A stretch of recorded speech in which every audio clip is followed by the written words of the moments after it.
Hello বন্ধুরা, আমি শাক বর্ণিল। আজকে এই ভিডিওতে বেশ কিছু সিনেমা সংক্রান্ত আপডেটস আপনার সঙ্গে শেয়ার করব। প্রথম আপডেটটা সুরিয়া 46 কে কেন্দ্র করে, অর্থাৎ রেট্রোর পরবর্তীতে সুরিয়া যে ছবিটা করছেন পরিচালক ভেঙ্কি আটলুরির সঙ্গে। ভেঙ্কি আটলুরি আপনারা জানেন অলরেডি ভাতির মতন একটা ছবি বানিয়েছে, তার সঙ্গে সঙ্গে লাকি ভাস্করের মতো একটা ছবি বানিয়েছে। লাকি ভাস্কর তো মানুষজনের প্রচন্ড পছন্দ হয়েছিল, ইনফ্যাক্ট আমাদের বেঙ্গলের প্রচুর দর্শক সেই ছবিটা দেখেছিল। খুব এন্টারটেইনিং একটা ফিল্ম অ্যাকচুয়ালি প্রত্যেকের মনে হয়েছিল। তো সেই পরিচালকের সঙ্গে কিন্তু সুরিয়ার কোলাবোরেশন এবং পূজা সেরেমনি কিন্তু হয়ে গেছে।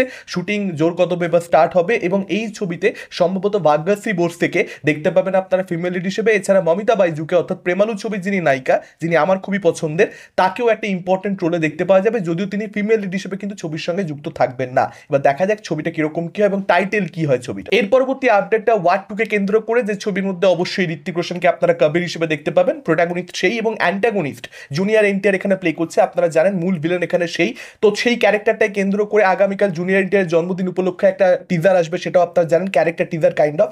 সেটা সকালে 11টা সাড়ে 11টা দিক করে আসতে পারে, নানান জায়গাতে আমি দেখছিলাম, যদিও অফিসিয়াল অ্যানাউন্সমেন্ট সেটাকে কেন্দ্র করে মেকার এখন অব্দি করেনি। তো সেটা আজকের আপডেট নয়। আজকের আপডেট যেটা, জুনিয়র এনটিআর এর ক্যারেক্টারটা কিন্তু শুধুমাত্র ওয়ার 2 ছবির মধ্যে আপনারা দেখতে পাবেন সেরকম ব্যাপার নয়। এরকমটা বলা হচ্ছে যে এই ক্যারেক্টারটাকে কেন্দ্র করে কিন্তু একটা সম্পূর্ণ স্ট্যান্ড অ্যালোন ছবি আপনারা এক্সপেক্ট করতে পারেন, স্পিন অফ আপনারা আশা করতে পারেন। তার সঙ্গে সঙ্গে নানান ধরনের মেজর ক্রসওভার, অর্থাৎ অন্যান্য ছবিতে ক্যামিওস আপনারা কিন্তু দেখতে পেতে পারেন স্পাই ফ্র্যাঞ্চাইজির মধ্যে। তো জুনিয়র এনটিআর ক্যারেক্টারটার কিন্তু এন্ডটা ওয়ার 2 এর মধ্যে হবে না, এখানে কিন্তু গল্পের কন্টিনিউয়েশন যে থাকবে অ্যাটলিস্ট রিপোর্ট সেরকমটাই সাজেস্ট করছে। এর পরবর্তী আপডেটটা অক্ষয় কুমারকে কেন্দ্র করে। অক্ষয় কুমারের কিন্তু ও মাই গড 3 ছবিটাও আসতে চলেছে। সেই ছবিটাকে নিয়ে কিন্তু প্ল্যানিং পরিচালক অমিত রায় অলরেডি স্টার্ট করে দিয়েছেন। ইনফ্যাক্ট ভূত বাংলার যে লাস্ট শিডিউল চলছে কেরালাতে, সেখানেও কিন্তু অমিত রায় পৌঁছে গেছিলেন এবং সেখানে অক্ষয় কুমারের সঙ্গে কিন্তু মাল্টিপল স্টোরি আইডিয়াস নিয়ে, অর্থাৎ ও মাই গড 3 এর জন্য কিন্তু এখানে মাল্টিপল আইডিয়াস অমিত রায় রয়েছে, সেগুলো নিয়ে কিন্তু অক্ষয় কুমারের সঙ্গে অলরেডি আলোচনা হয়েছে। এবার কোন স্টোরি লাইনটাকে নিয়ে মেকাররা এগোবে সেটা ভবিষ্যৎ বলবে।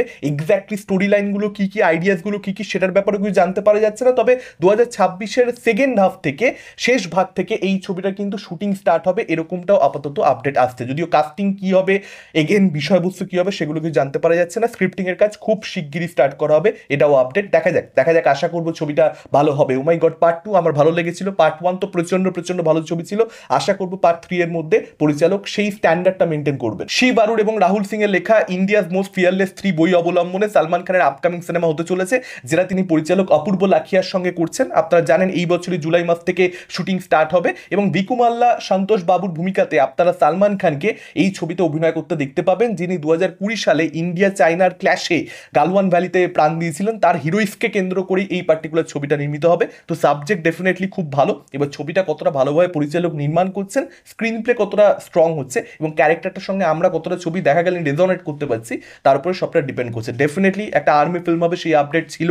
এবং আর্মি ফিল্ম মানে সেখানে একটা আলাদা করে একটা ইমোশন মানুষের কাজ করে, প্যাট্রিয়টিজমের। তো সেটাকে যদি সত্যিকারের ছবির মধ্যে ফুটিয়ে তুলতে পারেন মেকাররা, যেখানে অডিয়েন্স ছবিটা দেখে সেই জায়গায় পৌঁছে যাবে, সেই ইমোশনাল জায়গাটাতে, ডেফিনেটলি ছবিটা সাকসেসফুল হবে। এর পরবর্তী আপডেটটা আল্লু অর্জুন এবং অ্যাটলিকে কেন্দ্র করে, তাদের কোলাবোরেশন, অর্থাৎ A22 এবং অ্যাটলি 6। আপনারা সকলেই জানেন, এখন অব্দি সেটা বলেই আমরা প্রজেক্টটাকে অ্যাড্রেস করছি। টাইটেল তো পরবর্তীতে কখনো না কখনো মেকাররা খুব বড় করে অ্যানাউন্স করবে। একটা অ্যানাউন্সমেন্ট ভিডিও এসেছিল যেটা প্রচন্ড ভালো ছিল এবং ভিএফএক্স হেভি ছবি হবে, সেখান থেকে আমরা পরিষ্কার বুঝতে পেরে গেছিলাম। তো এই ছবির ব্যাপারে যেটা আপডেট, আল্লু অর্জুনকে আপনারা এই ছবিতে 3টে রোলে অভিনয় করতে দেখতে পাবেন।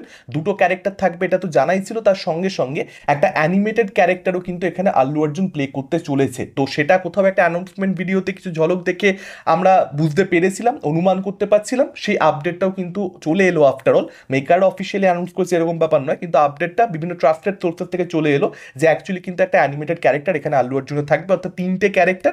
এবার দেখা যাক, অভিনেতা হিসেবে ওটা আল্লু অর্জুনের জন্য অবশ্যই একটা বড় পরীক্ষা। 3টে ক্যারেক্টারকে অভিনয়ের দ্বারা ডিফারেন্সিয়েটও করতে হবে। দেখা যাক, এই ছবিটাকে নিয়ে প্রচন্ড এক্সাইটেড এবং ইন্টারেস্টিং এরকম আপডেটস আসতে থাকবে, কারণ সাবজেক্টই এত বেশি ইন্টারেস্টিং হতে চলেছে। অ্যানাউন্সমেন্ট ভিডিও দেখে মনে হয়েছিল এরকম আপডেট আগামী 1-2 বছর ধরে আপনারা দেখবেন যে নানান রকম ঘোরাফেরা করছে, কোনগুলো সত্যি হয় কোনগুলো সত্যি হয় না, সেটাই দেখবার মতন ব্যাপার হবে। এর পরবর্তী আপডেটটা কিছু হলিউড ছবিকে নিয়ে, যেগুলো ভারতবর্ষে গত সপ্তাহে মুক্তি পেয়েছে। আপনারা সকলেই জানেন, একটা হচ্ছে ফাইনাল ডেস্টিনেশন, যেটা প্রথম 4 দিনে ফার্স্ট উইকেন্ডে নিজের 22.5 কোটি টাকা প্লাস কালেকশন কালেকশন করতে পেরেছে, যেটা কিন্তু অবশ্যই একটা ভালো কালেকশন। এবং তার সঙ্গে সঙ্গে মিশন ইম্পসিবল ফাইনাল রেকর্ডিং আপনারা সকলেই জানেন টম ক্রুজের সেই ছবিটাও মুক্তি পেয়েছে।